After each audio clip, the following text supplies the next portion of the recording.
Bonjour à tous. Nous commençons cette matinée de la deuxième journée du Forum Hydrogène Business for Climate pour parler de moyens de test avec 5 invités. Donc effectivement, les moyens de test aujourd'hui sont essentiels pour respecter les hauts standards de sécurité, de performance et d'efficacité. On va explorer ces méthodes et ces essais. Alors avec... je pars de l'autre côté de la scène avec vous, Gilles Rocher, donc de la société NGT. Vous êtes fondateur de la société. À vos côtés, Marie-Cécile Perra, directrice du FC Lab. À côté, nous retrouvons Jérôme Mortal, qui est de la société Innocel. Et puis à vos côtés, Jérôme, vous avez Bruno Salk de la société Génie. Et à ma gauche, Dominique Darne de la société ISTI. Je vais commencer avec vous, Marie-Cécile, du FC Lab. Donc le laboratoire, dans quelle mesure aujourd'hui il réalise des tests? Quel est son périmètre pour commencer?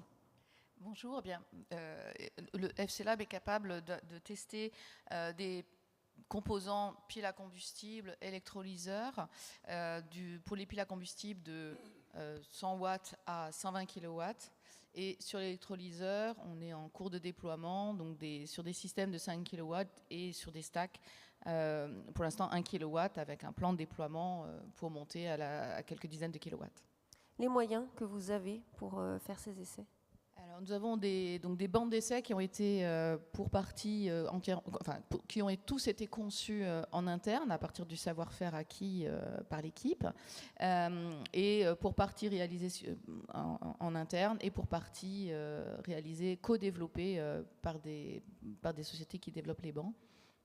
Et on est capable donc aussi, à partir de ces bancs étant faits à la maison et conçus à la maison, de pouvoir offrir une grande souplesse de test, y compris sur les auxiliaires, en émulant en fait les éléments, même les composants principaux, puis électrolyseurs, lorsqu'ils ne sont pas présents. Donc pour des intégrateurs de systèmes? Oui, absolument. Donc, on est capable d'aller tester des systèmes en reproduisant des conditions opératoires qui vont être celles de l'utilisation finale, donc qui vont intéresser directement les intégrateurs. Alors, qu'est-ce qui vous différencie en tant que laboratoire pour vos tests aujourd'hui? Qu'est-ce que ça apporte de plus de passer par l'UFC Lab? Alors, on est une offre complémentaire au sens que on est encore avec une technologie qui est en évolution et en évolution rapide. Les versions technologiques des objets se renouvellent très vite. Donc, nous, on est capable de s'adapter à une évolution de caractéristiques. On peut se permettre d'élargir les gammes de conditions opératoires pour aller tester les systèmes aux limites, pour pouvoir faire de l'optimisation à l'échelle du système.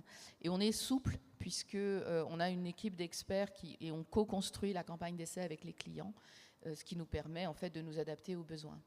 Combien de personnes au FC Lab aujourd'hui? Alors on est une quinzaine de personnes. Et donc vous vous adressez aux industriels. Il y a d'autres typologies de clients ou en tout cas de partenaires? Oui, parce que nous opérons une plateforme qui est partagée entre les activités de recherche et les activités donc plus de prestations industrielles, ce qui nous permet d'avoir donc on accueille sur notre plateforme des projets académiques, des projets de recherche et on est capable aussi de faire ce continuum entre un besoin d'essai sec et puis un besoin d'études un petit peu plus longues qui s'inscrit dans le tempo de la recherche qui est sur quelques années. Vous êtes une structure publique? On est une structure publique du CNRS, de l'Université de Franche-Comté, de l'Université de technologie de Belfort-Montbéliard. Donc une entreprise qui souhaite faire appel à vos prestations, quel est le cadre que vous allez leur proposer? Alors, nous avons soit le cadre de la prestation, donc comme je l'ai dit, avec un accompagnement technique vraiment sur mesure, mais c'est une prestation dans laquelle il n'y a pas de partage de pays. La propriété intellectuelle revient au client intégralement.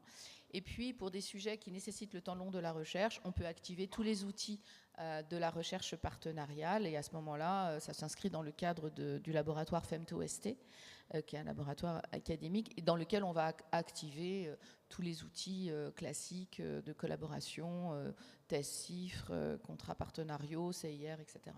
Et sur les prestations, le CIR est aussi éligible. Et ça, c'est l'avantage d'être une structure publique. Aujourd'hui, on voit des réservoirs derrière qui sont exposés sur l'espace exposant.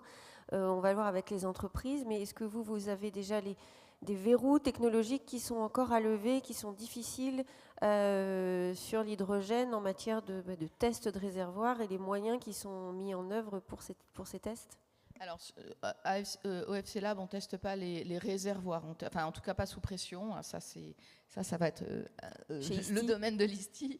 Mais pour les électrolyseurs, en tout cas, dans des conditions compliquées. Oui, absolument. Donc, en fait, la difficulté du test, c'est que il est justement du fait de l'évolution rapide des technologies, maintenir des conditions opératoires, maîtriser l'ensemble des conditions opératoires et nécessite du savoir-faire, parce qu'on veut pouvoir reproduire des comportements intempestifs pour pouvoir regarder si le système va être robuste et faire face à ces incidents, mais maîtriser ces conditions. Et donc, nous, on provoque des incidents, mais on doit maîtriser totalement les conditions opératoires, y compris donc, dans des conditions normales et dans les conditions exceptionnelles. Donc ça, c'est une première difficulté. Ça nécessite de la maîtrise au niveau de la métrologie et du contrôle. Et puis des essais de longue durée. Des grands enjeux actuellement, c'est de pouvoir être en capacité de garantir des durées de vie. Donc on doit pouvoir faire des tests en durée réelle, des tests accélérés. Et tout ça, en fait, nécessite également du savoir-faire. Et puis enfin, d'être capable souvent on a des composants de plus petite échelle, de pouvoir projeter ces résultats à la pleine échelle. Donc, si je me tourne vers vous, Bruno Salk, chez Génie, les électrolyseurs aujourd'hui, donc il peut y avoir les laboratoires comme le FC Lab qui viennent en support, en soutien de vos essais. Quelle stratégie vous avez mis en œuvre pour tester vos innovations et vos produits ? Alors justement, comme ça a été très bien souligné, le banc de test par excellence sur étagère qui répond à tous les besoins de l'industriel n'existe pas. Donc, nous, de notre côté, on a créé notre propre banc de test pour pouvoir aller vers des durées de vie, parce que les équipements sont immobilisés pendant le temps long, donc on est obligé d'avoir un équipement dédié. Et ces développements-là, nous avons mis 5 ans à développer 3 versions de bancs. Là, on en est à la dernière, et cette version-là nous permet d'étudier en durée de vie, selon différents profils de charge, les stacks que l'on utilise, qui sont miniaturisés, donc qui sont de l'ordre de 5 kW, par rapport à notre système de 50, donc un facteur 10, avec tout le savoir-faire et tous les travaux de mise à l'échelle pour adapter les résultats obtenus de manière miniaturisée dans nos systèmes complets. Aujourd'hui, un banc de test, ça coûte à peu près combien ? Alors, justement, c'est peut-être large, mais... C'est ça. Le coût du banc de test, alors nous, on est en train de terminer le développement et on va le proposer ensuite à la vente. Et je n'ai pas encore ce prix-là parce qu'on est vraiment sur la dernière phase de développement. Mais quand on avait commencé à regarder pour trouver un partenaire externe pour le faire, on était plus vers les 600 000 € pour ce type de banc. Et ce budget-là, sachant qu'on a besoin de le multiplier pour pouvoir faire plusieurs tests long terme, nous a paru trop élevé. Donc c'est aussi pour ça qu'on est allé dans notre propre développement. Propre développement, et vous avez souligné rapidement, mais commercialisation. C'est-à-dire que vous allez partager ce banc avec des clients ? Exactement. Donc on souhaite s'équiper de plusieurs bancs similaires, donc que l'on appelle de durée de vie, qui ont toute une gamme de métrologie et toute une gamme de capteurs et de modes de fonctionnement. Et on souhaite les commercialiser, mais là nous sommes en phase de certification de ce banc. Et on a déjà un premier client aux États-Unis qui a été intéressé dans cet état prototype pour ce premier banc. Donc, quelle prestation vous allez proposer exactement comme type de test, l'étendue des tests? Alors, l'étendue des tests, c'est pour des électrolyseurs, donc des stacks d'électrolyse uniquement, avec plusieurs modes de circulation fluidique à l'intérieur et l'étude de tout, voilà, les débits d'entrée liquide, les débits de sortie liquide et gaz, les taux de pureté du côté hydrogène, enfin oxygène et hydrogène, la vérification avec point de rosée de la pureté de l'hydrogène en sortie.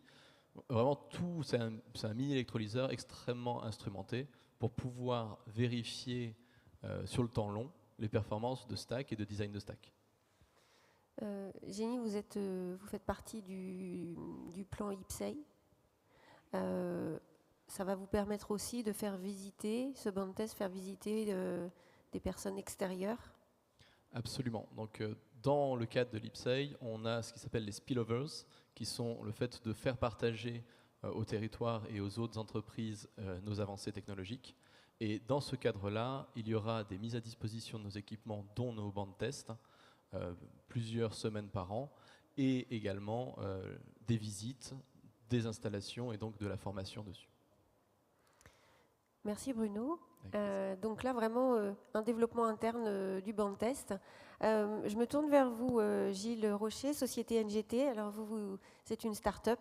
Vous développez un réservoir un petit peu particulier. Déjà, présentez-nous le type de réservoir que vous développez, puis après, vous nous expliquerez comment vous allez mettre en œuvre vos tests. Oui, en effet, alors NGT, ça veut dire New Generation Tanks. On est basé à Lausanne. On développe un nouveau type de réservoir pour stockage d'hydrogène comprimé, stockage et transport. Et nouveau type de réservoir, alors pour ceux qui connaissent, c'est du réservoir type 4, c'est-à-dire qu'on a un liner en polymère qui est renforcé par une structure composite. Mais ce qui est nouveau dans ce qu'on fait, c'est qu'on a un nouveau design, et en particulier un nouveau design des extrémités des réservoirs, avec un diamètre qui diminue progressivement. On a aussi modifié l'architecture de fibres. On utilise de nouvelles matières, en particulier des polymères recyclables, y compris dans la structure composite fibre de carbone. Et puis, on a la possibilité de mettre en œuvre cette matière d'une manière différente, avec un nouveau procédé de fabrication. Et on a l'ambition de fabriquer ces réservoirs sur un procédé semi-continu, très productif, compatible avec les applications grande série. Et donc ces nouveautés de design, de matière et de procédé, ça nous permet de proposer un réservoir qui est plus léger que le type 4 conventionnel, qui est recyclable et qui est conformable, puisqu'on a la possibilité de faire des réservoirs allongés, longs et fins. Et lorsqu'on met plusieurs réservoirs en parallèle, comme ça on peut occuper un espace restreint comme un plancher de véhicule, par exemple, ou un fuselage de petits avions ou de drones. Qu'est-ce qui vous est demandé aujourd'hui pour mettre sur le marché vos réservoirs en termes de réglementation? Alors, pour commercialiser le réservoir, il faut avoir une certification qui est basée sur 2 éléments. Il faut un système qualité qui est en place dans l'unité de production pour garantir la constance de la qualité et des performances des réservoirs, d'une part. Et d'autre part, il faut réussir tout un ensemble de tests qui, dans les détails, ne sont pas tout à fait les mêmes suivant les applications, suivant que si on cible une application mobilité, donc véhicule fuel cell, qui va plutôt répondre à une réglementation internationale type R134, ou alors une application type transport d'hydrogène, qui va répondre là à une norme qui est assez récente, qui est la EN 17349. Donc dans le détail, il y a des nuances, mais il y a quand même pas mal de points communs sur tous les tests à réaliser. Il faut avoir un niveau de performance à l'éclatement minimum, avec un coefficient de sécurité qui est généralement de 2 à 3, suivant les normes. Il faut que le réservoir soit capable de supporter un certain nombre de cycles. Pour la R134, on parle de 22 000 cycles. Donc, juste pour comprendre ce que ça représente 22 000 cycles, si on fait un cycle par jour en utilisation, ça fait une durée de vie de plus de 60 ans du réservoir. Hein, donc, c'est pas rien. Il faut réussir des tests de cyclage à très basse température. Donc, on parle de moins 40 degrés. Il y a des tendances à aller même à des températures encore inférieures à ça. Cyclage à plus 85 degrés. Il y a des tests d'impact où on va laisser tomber le réservoir d'une certaine hauteur, réservoir horizontal, réservoir vertical, réservoir avec un angle, et ensuite on va le tester encore en pression. Il y a des tests de feu, il y a des tests de résistance à l'endommagement. Enfin voilà, la liste est longue. Il y a en gros une quinzaine de tests suivant les normes qu'il faut réussir pour effectivement avoir la certification et pouvoir commercialiser le réservoir. Alors chez NGT, comment vous allez envisager de faire ces tests ? Alors, en interne, comme chez Jenny, ou alors en externe, ou un mix Alors, un peu les deux. En fait, on est une petite structure, donc on ne peut évidemment pas faire tous ces tests en interne. Ça nécessite un énorme budget et beaucoup de moyens. Donc, on s'est concentré sur la mise en pression des réservoirs. On sait les tester jusqu'à l'éclatement. Donc, on a aménagé un local fermé avec juste un trou dans le mur pour laisser passer nos flexibles et nos capteurs. Donc on peut monter, notre équipement permet de monter à 2500 bars. Aujourd'hui, nos prototypes ont un éclatement supérieur à 1200 bars, puisqu'on vise une application de 350 bars avec un facteur de sécurité de 3, donc on y est aujourd'hui. Mais c'est vrai que tous les tests basse température et cyclage et feu, etc., ça c'est quelque chose qu'on ne peut pas envisager à court terme en interne. On n'a ni les moyens ni le savoir-faire. Donc là, on va devoir aller chercher le savoir-faire et les compétences et les équipements à l'extérieur. On en parlera du coup avec Isti dans quelques instants. Petite question sur la modélisation. Est-ce qu'aujourd'hui, c'est aussi un élément pour vous pour tester vos réservoirs ? Alors absolument, la modélisation est devenue un outil incontournable dans le développement d'un système. Je pense que ça s'applique au réservoir, mais à tout un tas d'autres systèmes. On ne peut pas se passer de la modélisation. Nous, on a développé un modèle de simulation par éléments finis en collaboration avec l'école d'ingénieurs d'Yverdon-les-Bains. Et ce modèle, aujourd'hui, nous sert à deux niveaux. D'abord en amont pour savoir travailler sur le design du réservoir, savoir quelle quantité de fibres on doit mettre à quel endroit, dans quelle orientation, etc. On a aussi beaucoup travaillé sur la géométrie d'extrémités, puisqu'on a modifié ces extrémités de réservoir. Donc en amont pour savoir ce qu'on doit fabriquer et prototyper. Et puis après, en aval, lorsqu'on a testé un réservoir, on a pris l'habitude de le couper un petit peu en tranches, de vraiment l'analyser sous toutes les coutures pour essayer de voir si on a bien mis la quantité de fibres voulue au bon endroit. Et s'il y a des écarts, on réinjecte les valeurs mesurées du réservoir dans le modèle pour voir l'influence de ces écarts et bien comprendre ce qui s'est passé au niveau du test. Donc la modélisation, c'est un élément en tout cas de test. Chez Inocel, Jérôme Mortal, est-ce que donc pour vous, c'est des piles à combustible qui sont à tester. Est-ce que la modélisation, c'est aussi un outil que vous utilisez ? Alors, je vais répondre à la question, mais juste avant d'y répondre, je vais faire une petite parenthèse pour vulgariser un peu ce qu'on fait. Parce que je pense qu'on est tous partis dans le vif du sujet et je ne suis pas sûr que tout le monde nous suit dans la salle. Donc, il est clair qu'on part de cahier des charges, d'objectifs de performance, des objectifs de qualité, des objectifs de certification. On les décline au niveau du système, au niveau du composant. Et c'est ce qu'on appelle dans notre logique ou dans notre jargon le V de développement, c'est-à-dire on décline tous les attributs et toutes les performances qu'on essaie d'obtenir. Et une fois qu'on arrive au sous-composant, on remonte sur notre V de développement et on teste pour chacun des sous-ensembles ou des sous-systèmes, finalement qu'on obtient bien les performances souhaitées. Donc, une fois qu'on a ça en tête, on comprend mieux ce qu'on essaye de faire. Donc, quand on est à l'échelle du composant, et j'arrive à votre question, quand on est à l'échelle du composant, on a une première étape bien souvent de modélisation, où c'est assez facile de modéliser par éléments finis des sous-ensembles mécaniques, des sous-ensembles thermiques. Et donc ça, c'est assez facile de modéliser et de corréler, de réinjecter des données, comme le disait tout à l'heure Gilles, et d'avoir des résultats assez vite corrélés et je vais dire pertinent.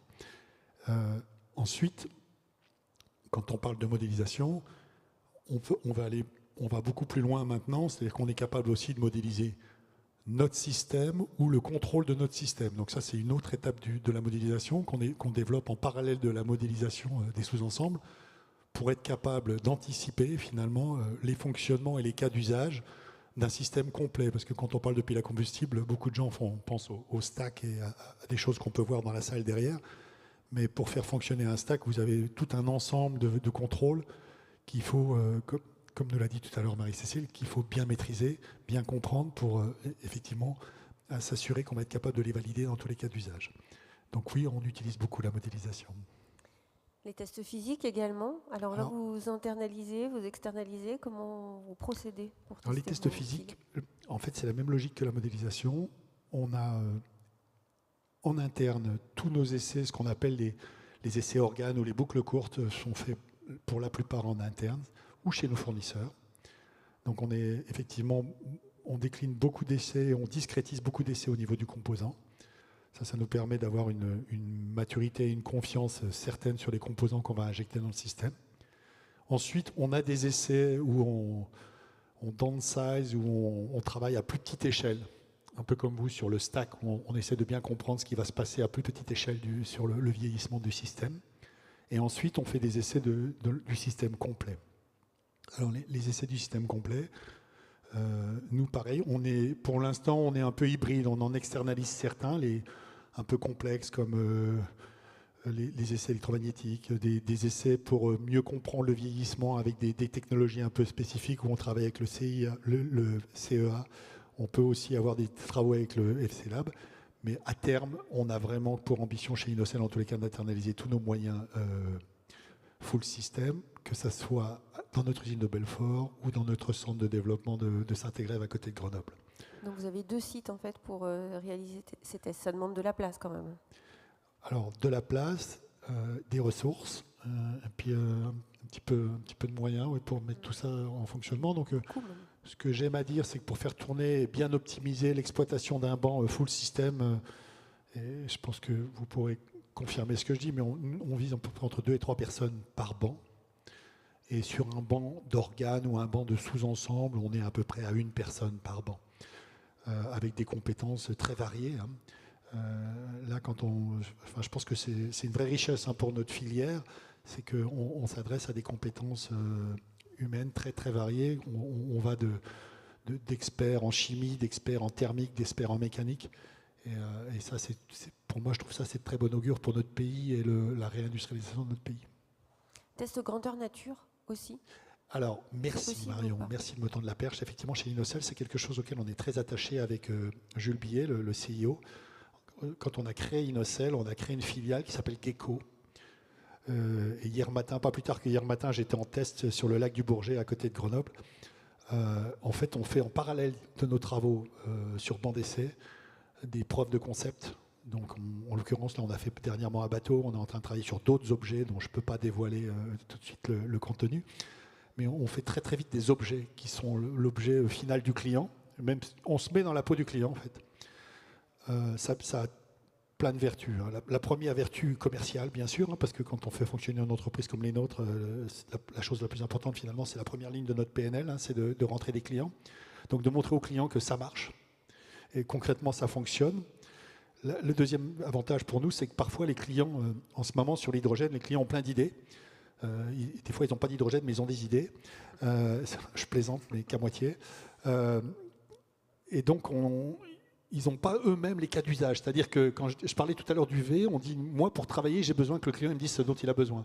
Et j'ai des clients, ils ne savent pas me dire ce dont ils ont besoin. Et donc, en faisant un POC, je peux les aider à écrire un début de cahier des charges avec eux. On l'élabore ensemble et ensuite on peut valider qu'on va être capable d'y répondre. Donc, test grandeur... Marie-Cécile, vous voulez une petite réaction sur ce Non, test ça, grandeur nature? C'est absolument ça. C'est quand j'évoquais le fait qu'on co-construit la campagne d'essai, etc. C'est évident. En fait, c'est qu'effectivement, notre expérience nous permet d'aller anticiper des conditions qui vont se produire dans le produit final.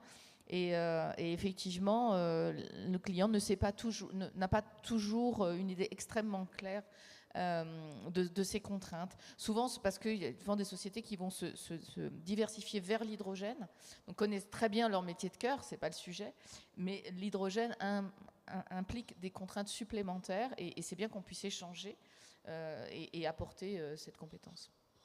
Gilles Rocher, un petit mot par rapport au test grandeur nature. Est-ce que c'est envisagé aussi pour NGT pour tester les réservoirs?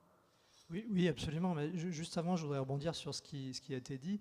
Vous avez mentionné des tests de la part des fournisseurs, de la modélisation des fournisseurs. Et je pense que c'est très important qu'à tous les niveaux de la chaîne de valeur, on puisse effectivement contribuer à chacun à la mesure de ses compétences et de ses capacités pour arriver à un même objectif. Et c'est vrai que nous, on travaille pas mal avec les fournisseurs qui sont des chimistes, des grosses sociétés qui ont pas mal de moyens de modélisation.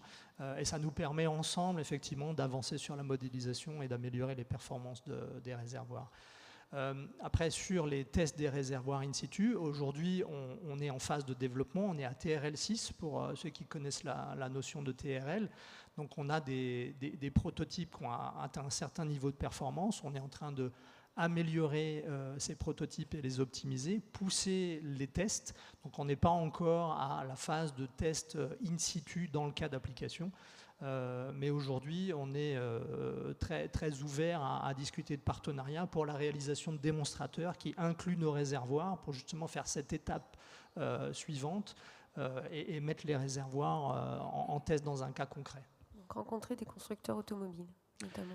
Oui, ça peut être des constructeurs de véhicules commerciaux, ça peut être des gens qui développent des petits avions, des drones, et puis il y a toute la partie transport aussi qui nous intéresse pas mal à long terme, où on pense qu'on peut vraiment augmenter la quantité d'hydrogène transporté par tube trailer ou par container.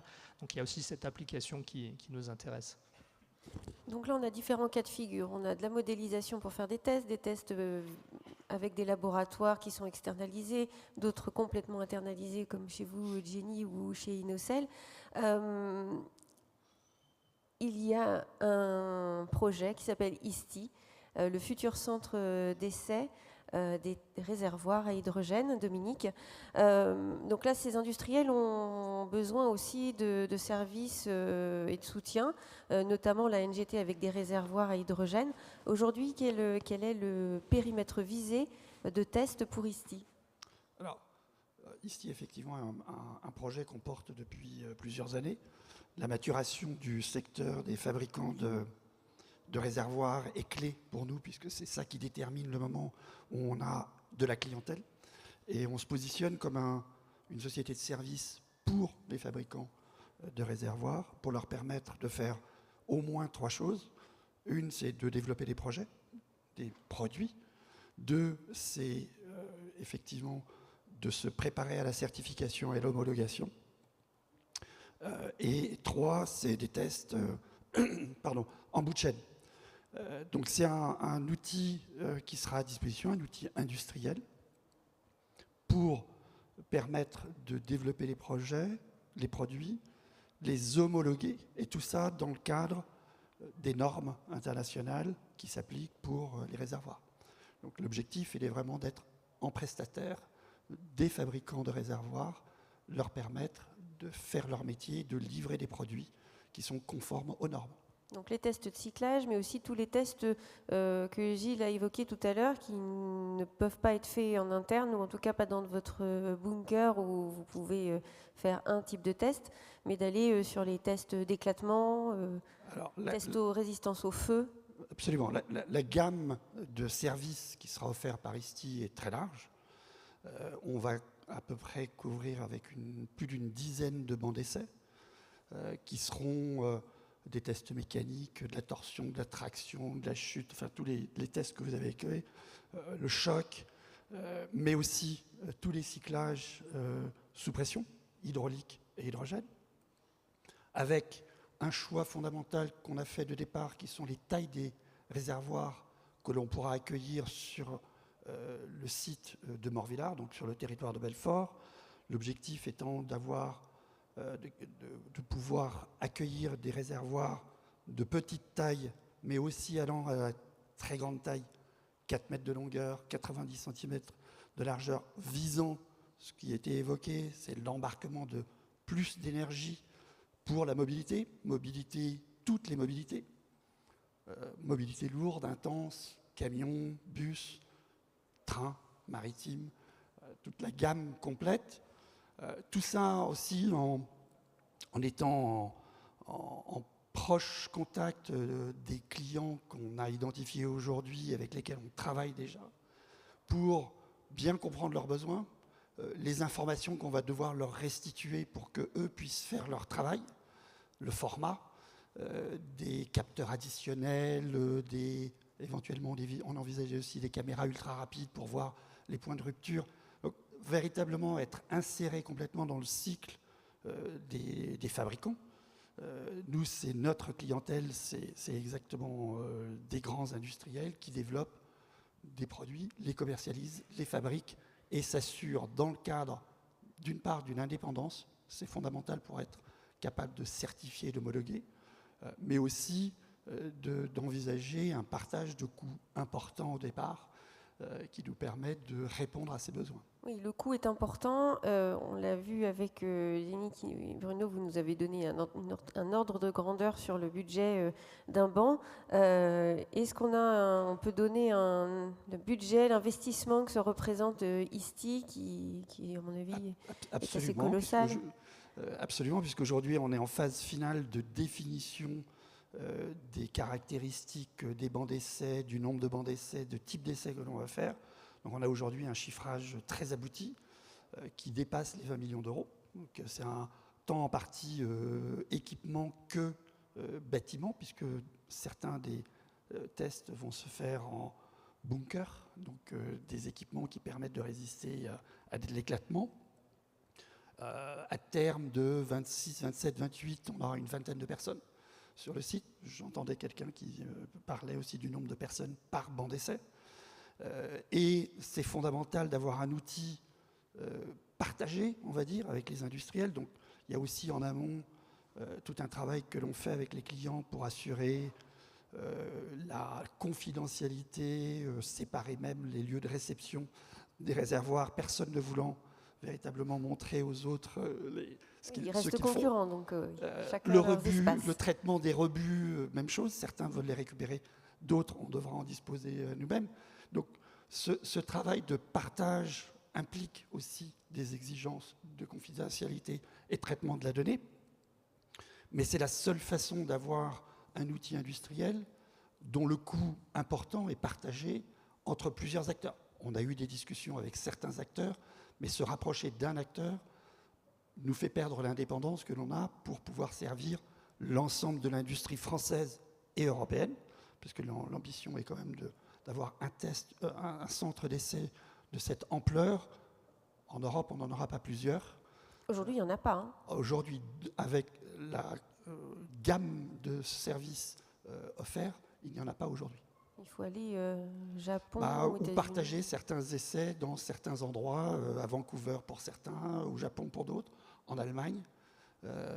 Mais donc la réalité, c'est qu'aujourd'hui, on est démunis et on entend bien de la part des industriels une urgence à leur fournir certains services, plus encore que d'autres. Certains se sont équipés au moins pour développer leurs produits, mais ce n'est pas suffisant pour répondre à la demande de leurs clients. Donc on arrive au bon moment. Donc il y a une vraie conquête commerciale pour amortir le CAPEX, hein, c'est évident. C'est clé.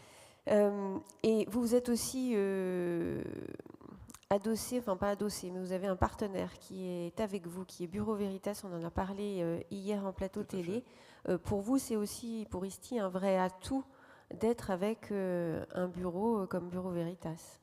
Tout à fait. On est là en discussion et en travail ensemble depuis 18 mois avec Bureau Veritas. On a signé un protocole l'année dernière au mois de décembre pour développer, finaliser, affiner, bien positionner l'offre pour répondre à la demande aujourd'hui des industriels des réservoirs et des systèmes de stockage. Bureau Veritas, je pense qu'il n'y a pas beaucoup à raconter, autre que c'est un grand expert mondial des essais, de l'homologation et des inspections, avec des process, des procédures, des outils et l'accès à la clientèle.